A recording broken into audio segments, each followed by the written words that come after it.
are on the Kenai River at Swiftwater Park in Soldotna. As you can see, it's beautiful scenery. A little bit later in the evening fishing that we're doing. It's a little bit dark, kind of overcast, but it's a good day overall. Pinks are in. They're not in thick. We haven't gotten a lot of fish yet. We are getting bites, but hopefully we'll get some success tonight. And we'll put some in here if we catch some. There's Dani.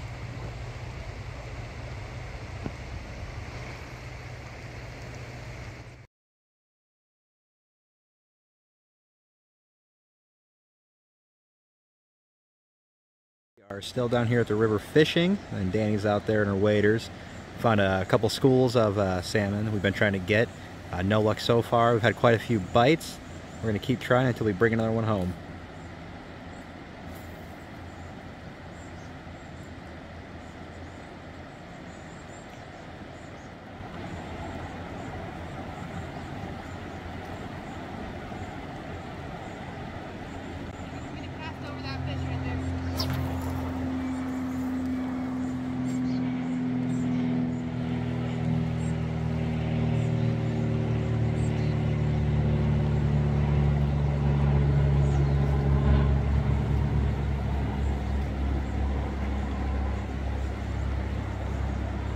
First fish of the day. Let's see it. A hen. Yeah, look at that. Nice. Nice bright chrome hen. They're in here. I found them. All right, so this is the sockeye that I caught from the river today. And you can tell by looking at its snout, since it does not have a hump in its snout, it doesn't have the big curve. This is actually going to be a female, or what they call a hen. So when I gut it, there's going to be roe or salmon eggs inside, and we actually save those. We do our own cure, which I'll show you in another video, and we use them for bait for silver salmon in Resurrection Bay in Seward. So I'm going to go ahead and gut her here, and then I'm going to be moving her over, and I'm going to show you guys what the fillet process looks like. So I'm going to go ahead and just rinse her off really well, kind of get the blood, the coagulated blood off of her. I always gill fish anytime that I catch them. That just gets them to bleed out, keeps your meat fresher. So I'm just going to really give a good rinse. Pull that blood out as much as possible. It's nice and chrome. That's what we like to see in the Kenai. Okay, and I always use really cool water. Alright, and so you just start here and you work your way up. You want to try to stay out of the meat. And it's just because you go straight up to the gills. And I always gut my fish first before I fillet. It just keeps from stomach juices and everything getting into your meat. There's the roe that I was talking about that we're going to harvest. Liver. I don't keep the liver, but that's your liver. Entrails. Throw those away. Here's the heart. Try and get the heart out. That's a salmon heart, for anybody who has never seen one.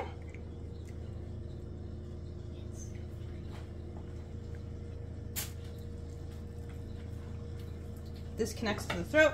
I always come up here, if you can see inside, and I just kind of cut that down, and I pull this out, and that just peels out like that. And then I roll my eggs out, and I try really hard not to break the sack that the eggs are in.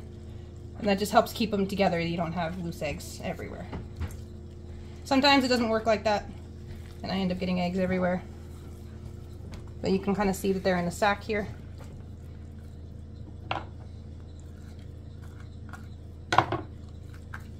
There we go. And then that's the roe that we're going to turn and use for bait. A lot of people actually will also eat these. They'll put them in dishes. And then I always come in here along the spine. You kind of see, I always trace this in here and get this blood out. So I start here, and I just kind of cut upwards.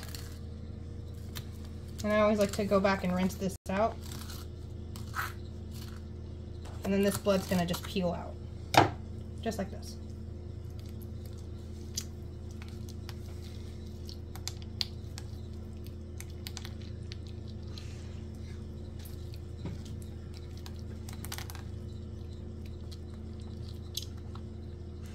just toss that. Try to clean that up as much as possible. And you can see, I can see all the way down.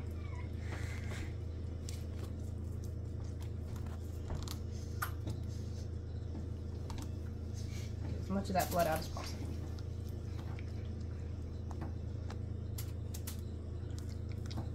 Okay, and I'm going to take her back over to the sink, rinse her out really good, and then I will show you guys what the fillet process looks like. And I go back in here, and I just want to really rinse that out. I want my fillets as nice and red as they can be, and I don't like to freeze any of the blood in here at all. So I come in with my fingers and just really clean that out. And it really likes to kind of get down in these bones back here. So I just really get in there. Really do a good job cleaning it up.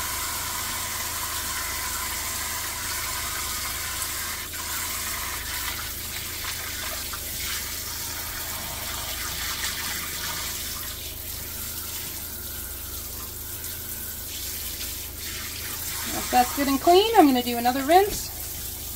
And then I will take it back over my fillet station here and fillet out these nice fillets. So this is my fillet knife that I use for salmon. A lot of people prefer thinner fillet knives. I do for halibut, but when I'm doing sockeye or anything, any sort of salmon, I prefer the thicker fillet knives. This is a Victorinox.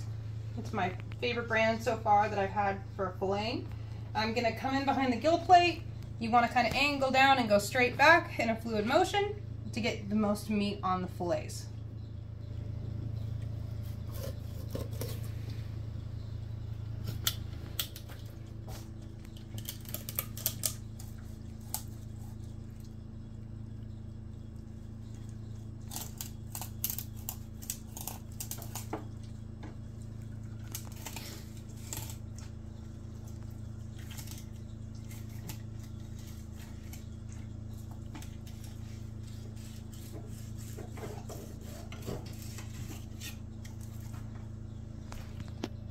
And that's how they look. And we're gonna do a cleanup. We're gonna clean them up again when we're done and just get any remaining meat off of them. And there you have it.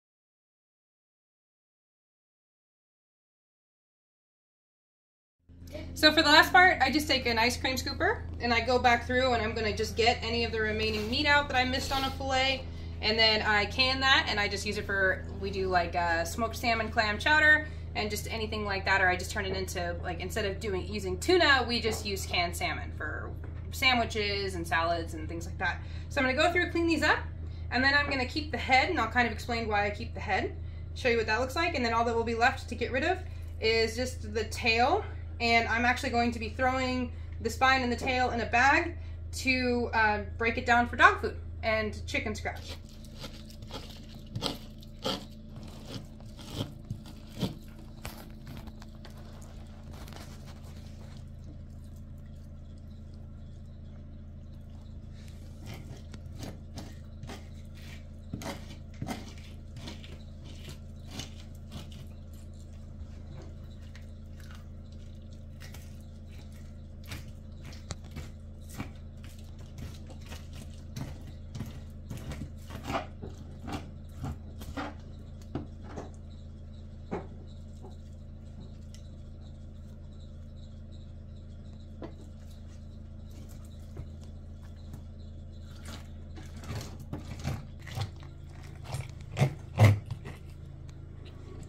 You see there's not much meat left on these fillets.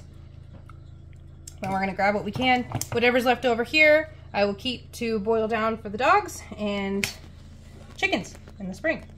So then I come in here and I'm gonna go ahead and take this head off And I'll explain kind of why we keep these heads. So we actually own a charter fishing vessel out of Homer, which is about an hour and a half south of Kenai.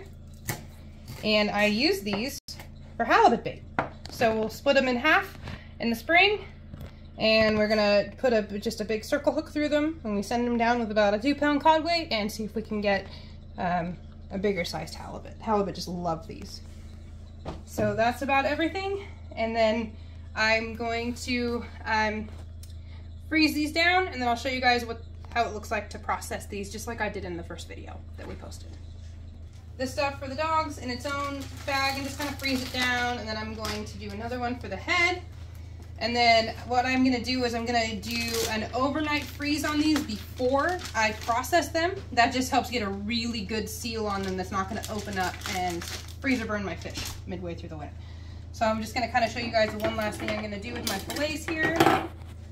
And that is, I'm going to come alongside here, and I'm just gonna get these main bones out. And it also just gets rid of anything from the belly that we don't want. And this just makes the process of vac packing them go a lot smoother and cleaner.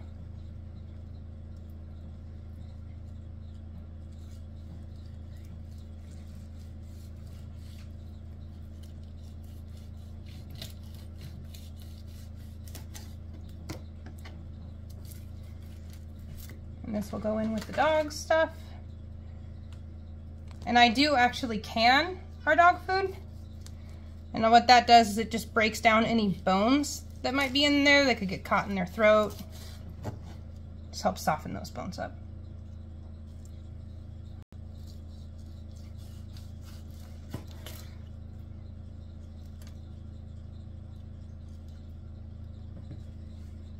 Come in here and get these last few here. I'm just going to check for any fins, which I think we're good.